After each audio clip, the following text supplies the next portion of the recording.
과학적이란 무엇인가? 대개 과학의 조건으로 체계적 경험주의와 공개적으로 검증 가능한 지식을 손꼽습니다. 먼저 체계적 경험주의는 관찰에 기반화돼 관찰들을 체계적으로 구조화해야 합니다. 체계적 경험주의는 관찰 결과에 근거하여 이론을 검증할 수 있게 해줍니다.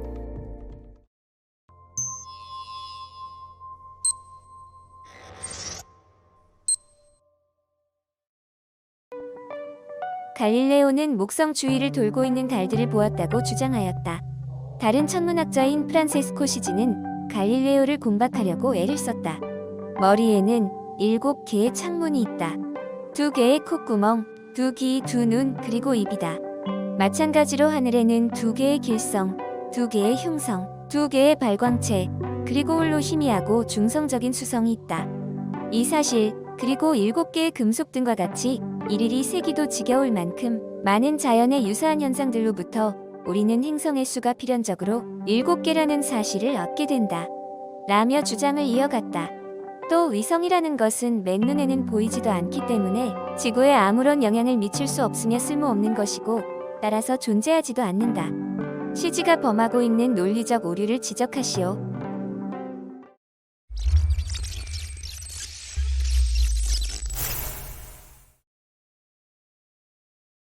시지의 반박 또한 전혀 관찰에 근거하지 않은 것이라고는 할 수는 없습니다. 사람의 머리에 7개의 구멍이 있다는 사실, 하늘에 2개의 발광체, 해와 달이 있다는 사실 등은 모두 관찰에 의해 발견된 것입니다.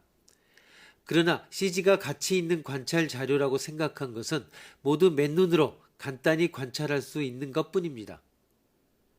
그렇게 매우 제한적인 수단에 의해서 관찰된 것만을 근거로 일반화하여 관찰되지 않은 것에까지 그 일반화된 내용을 확장하고 있습니다. 머리에 7개의 구멍이 있다는 사실 등에 의해 만일 목성에 위성이 있다면 하늘에 7개 이상의 창이 있다는 의미하므로 목성에 위성이 없다고 주장하는 것은 잘못된 유비추리의 전형적인 예입니다. 또 모든 고대 국가들이 일주일을 7일로 분할했다는 것으로부터 고대인들이 태양계의 행성이나 위성을 모두 다 관찰했음을 도출해낼 수는 없습니다. 그 사실은 맨눈으로 관찰할 수 있는 행성은 7개뿐이라는 점을 확인해 줄 뿐입니다. 마지막으로 쓸모없는 것이고 따라서 존재하지도 않는다는 것은 존재하는 것은 모두 쓸모있는 것이다와 같은 것을 의미하는데 이 논리 역시 받아들이기 힘듭니다. 첫째, 맨눈에 보이지 않는 것은 지구에 영향을 미칠 수 없다. 둘째, 쓸모없는 것은 존재하지 않는다. 위 글은 시지의 주요 주장입니다. 이에 대한 반례도 생각해 봅시다.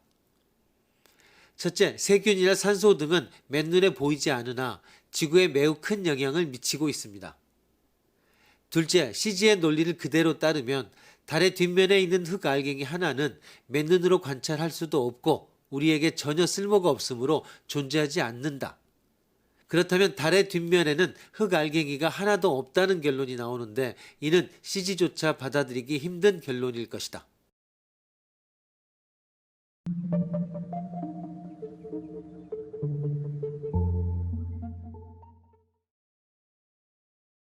경험주의란 관찰에 근거한 입장을 의미합니다.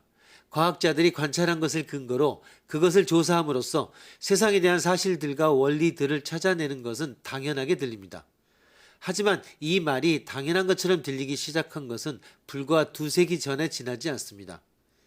이는 지난 2세기 동안 과학적 태도가 확산되기 시작해 왔다는 사실을 반영합니다. 과거에는 관찰된 것에 근거하여 그것을 조사하고 해석하여 지식을 확장시키는 것을 당연한 것으로 보지 않았습니다. 인류는 오랜 세월 동안 세상에 대한 지식을 얻는 길은 순수한 사색이나 논쟁뿐이라고 믿어왔기 때문입니다. 과학적 관찰은 구조화되어 그 결과가 세상의 본질에 관한 무언가를 드러낸다는 점에서 체계적이라고 말할 수 있습니다. 합리적인 사고와 판단을 위해서는 관찰이 반드시 필요하지만 아무 생각 없이 그저 바라보기만 하는 것으로는 깊은 지식을 얻을 수 없습니다. 구조화되지 않은 관찰은 오히려 시지가 범했던 것 같은 오류로 이끌 수 있습니다.